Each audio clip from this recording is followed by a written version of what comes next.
into the basement and you boarded up the doors like I did. Boop, boop, boop, boop, boop, boop, boop. I'm never going to deal with that. I can't deal with it. That little kid is down there just banging.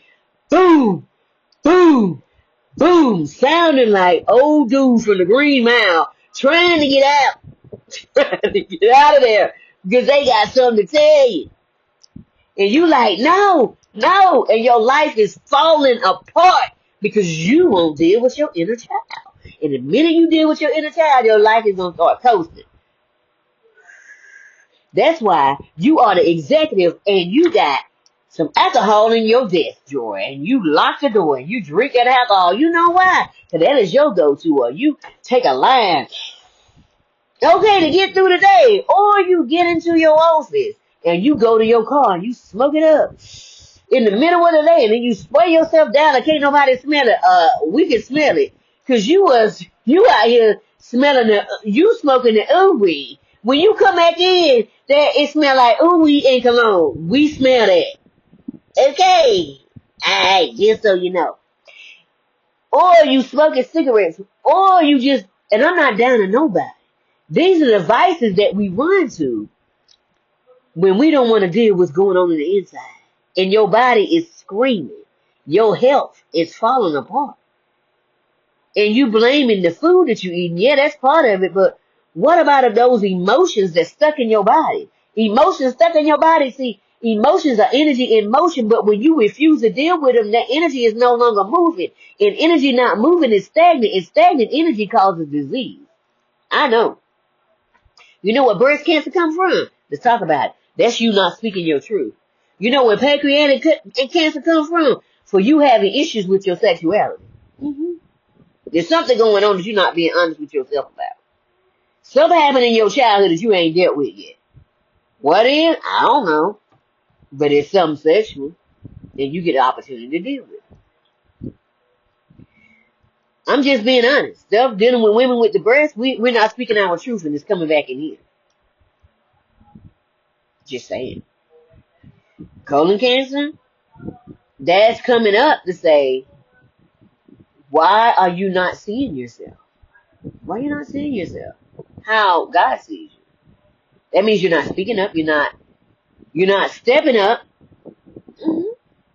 Because all cancer is a parasite.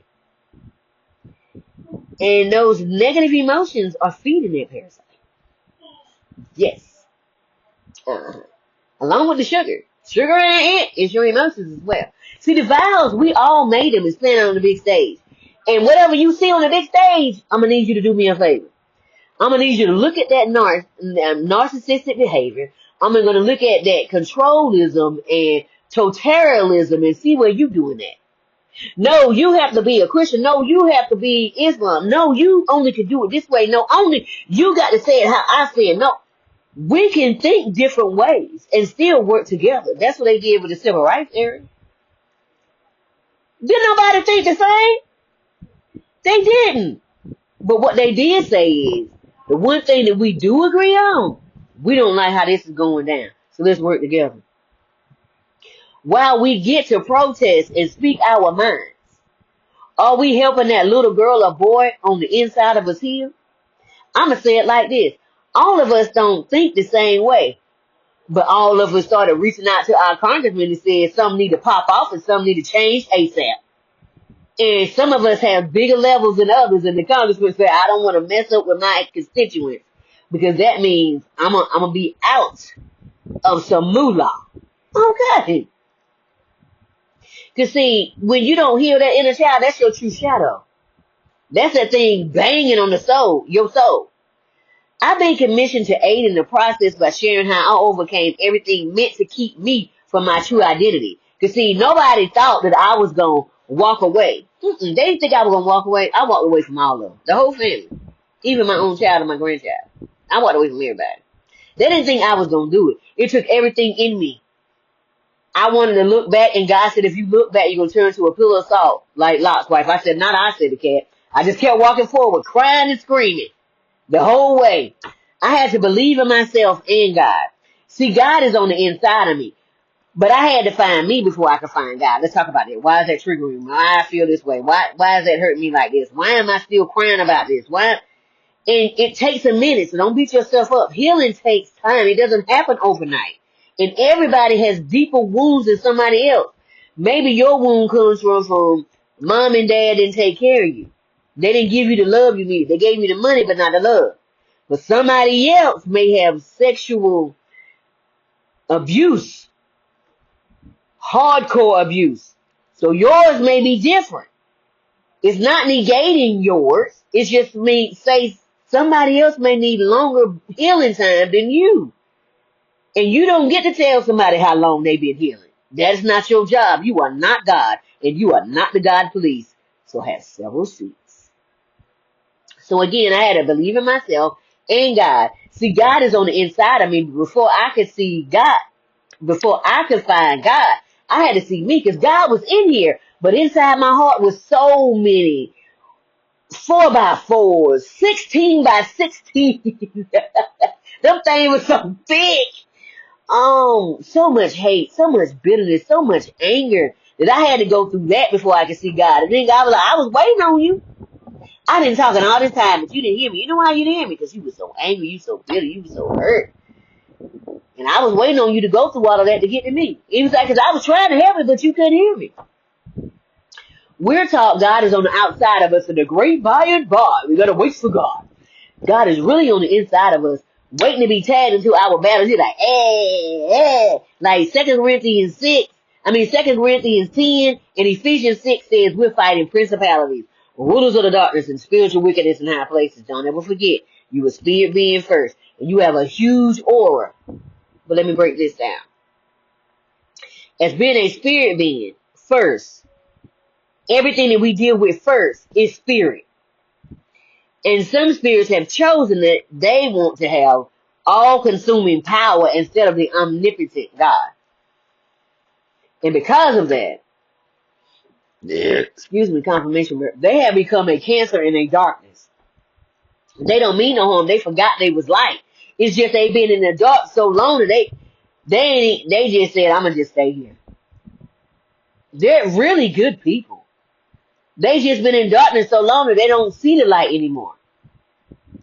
This is when negative thinking has gone on for so long in this enormous society, or what the Bible will call a multitude. It's been thinking that way that so long. Because this is all I know. This is all I know. But you get to know more. Once you're doing some studying, you study for school. Oh, we're gonna make an excuse. It's okay. I'm not judging anyone. This is what every ascended master had to fight against. The mindsets of us who complain but don't want to do the work or don't know how to do the work. And it causes a dip in morale that most can't get out because it's ancestral and generational. Everybody in your family dealing with the same thing. I'm gonna just get you to look at something. What everybody in your immediate family, your aunties, your uncles, in your family, what is everybody dealing with? Is it divorce? Do they have to deal with pedophiles touching them? I'm just saying, what's happened? Look at it. What happened in your family line? That's ancestral and generational. It's been going on for years. So to get out of it requires one to get uncomfortable and pass the plateau of complacency, of complicitness. Or, this is how we've always done it. I don't know how to get out. I don't. Slow down for a second. Get your breathing intact. I'm not judging. I'm just saying get your breathing intact.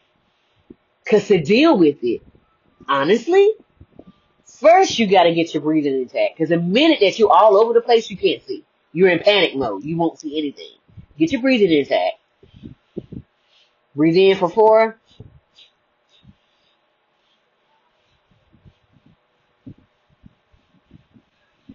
You breathe in for 4. You hold for 4. You blow out for 4. And you do that about 10 times. Bring yourself back in. Then you can think clearly. Once you can think clearly, you'll be surprised the wisdom that shows up out of nowhere in your mind. When are we going to respect each other? Yes, we know the FBAs was here first. We've been here for millions of years. Everybody else has been here thousands. We've been here millions. We don't need, okay. Look down at the different things that I put down there where it says, watch these and then do your own study. It has documentation. Okay, full documentation. We also know that everyone's life is important. At the same point, if people are not willing to fight for themselves, no one is going